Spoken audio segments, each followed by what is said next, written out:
আমাদের নেত্রীর উপরে আমাদের আস্থা আছে, বিশ্বাস আছে এবং উপজেলা প্রশাসন, জেলা প্রশাসনের উপরে আমাদের আস্থা আছে, বিশ্বাস আছে।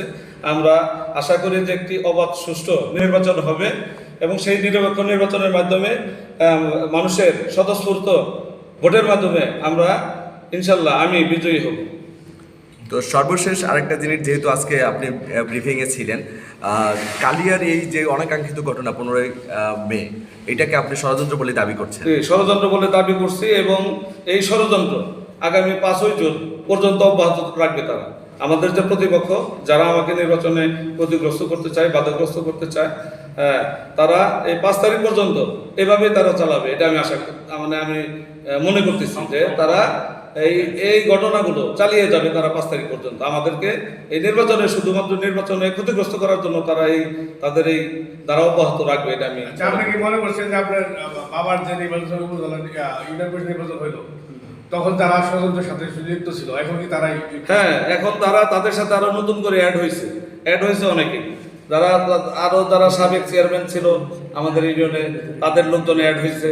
গত নির্বাচনে যে নৌকা প্রার্থী দিয়ে পরাজিত হয়েছে, তার লোকজন, তার ভাই, আমি বললামই তো যে সেই সখীপুর থেকে, গেচুয়া থেকে পরিষদে কেন আসবে? আমাদের পরিষদে এখানে কি তাদের কি এখানে শুধু যারা গ্রাহক তারা থাকবে, যে তাই না, তাদের সাথে ভুক্তভোগীরা থাকবে।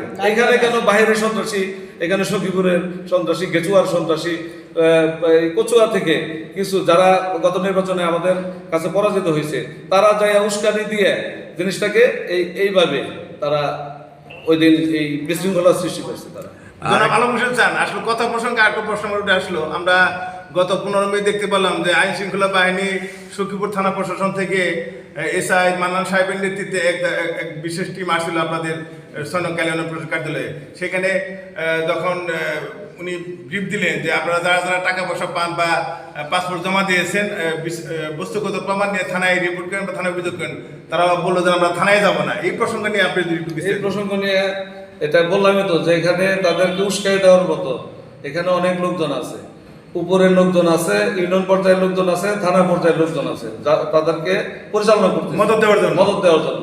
যারা টাকা দেয় নাই তারাও বলতেছে যে টাকা পাই চেয়ারম্যানের কাছে। বুঝতে পারছেন, এটা ষড়যন্ত্র পরিকল্পিত। আমি এটার বিচার চাই। আর পাশাপাশি আরেকটা কথা বলতে চাই যে ইতিমধ্যেই আমার অনেক নেতাকর্মী যারা আমার নির্বাচনে পরিচালনা করছে বা নির্বাচন করতেছে মাঠে ঘাটে, তাদেরকে বিভিন্ন ভয়ভীতি দেখানো হচ্ছে, হুমকি দামকি দেওয়া হচ্ছে, তাদেরকে মারবে, কাটবে। এবং পাশাপাশি আমার নেতাকর্মীদের মাঝে আমি কিছু মেসেজ পাইছি যে তারা আমার গাড়ি বহরে হামলা করবে, আমাকে হামলা করবে।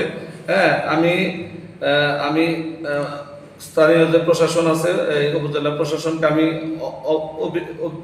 অবহিত করছি এবং আমি জেলা প্রশাসনের বা জেলা নির্বাচন কমিশন, উপজেলা নির্বাচন কমিশনে আমি অবহিত করছি। ওনারা লিখিতভাবে আমাকে আবেদন করতে বলছেন।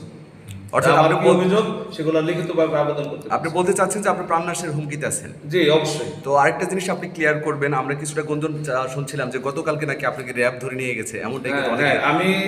আমি কালকে আমি যাদবপুর, হাতিবান্ধা এবং এখানে কাকরাজান, তারপর কুতুবপুর, আমি বিভিন্ন এলাকায় কালকে গণসংযোগ করেছি। সেখানে গিয়ে প্রত্যেকটা চারিষ্ঠের কথা বলেছি এবং তাদেরকে যে এই যে মিথ্যা বানোয়ার, এই যে গুজব যে আমাকে র্যাব ধরে নিয়ে গেছে, আমি নির্বাচন, আমি শকত সিকদারকে ছেড়ে দিয়েছি, এই যে মিথ্যা বানোয়ার কথাবার্তা, এগুলোর কোনো ভিত্তি নেই। হ্যাঁ, আমি আর যে বিষয়টা হলো যে 9 জন মেম্বার যে অনাস্থা দিল, তারা তো লিখিত অনাস্থা, সেটা ডিসি অফিসে দিছে, সেটা উপজেলা নির্বাহী কর্মকর্তার কাছে দিছে। তারপরে ঢাকাতেও তারা বিভিন্ন দপ্তরে তারা এই অনাস্থার যে অভিযোগগুলো তুলে অনাস্থা দিয়েছে, সেগুলো তারা দিয়েছে, সেটা আইনগত প্রক্রিয়া আছে। তারপরে কেন না, আমি আর কথা হলো যে এটা আইনগত প্রক্রিয়া, এটা তদন্ত হবে। তদন্ত হওয়ার পরে যদি চেয়ারম্যান দোষী হয়, চেয়ারম্যানের বিরুদ্ধে প্রশাসন ব্যবস্থা নেবে। আমার কথা হলো এইটা, যদি চেয়ারম্যান সাহেব দুর্নীতি করে থাকে তাহলে এটা ব্যবস্থা নেবে প্রশাসন।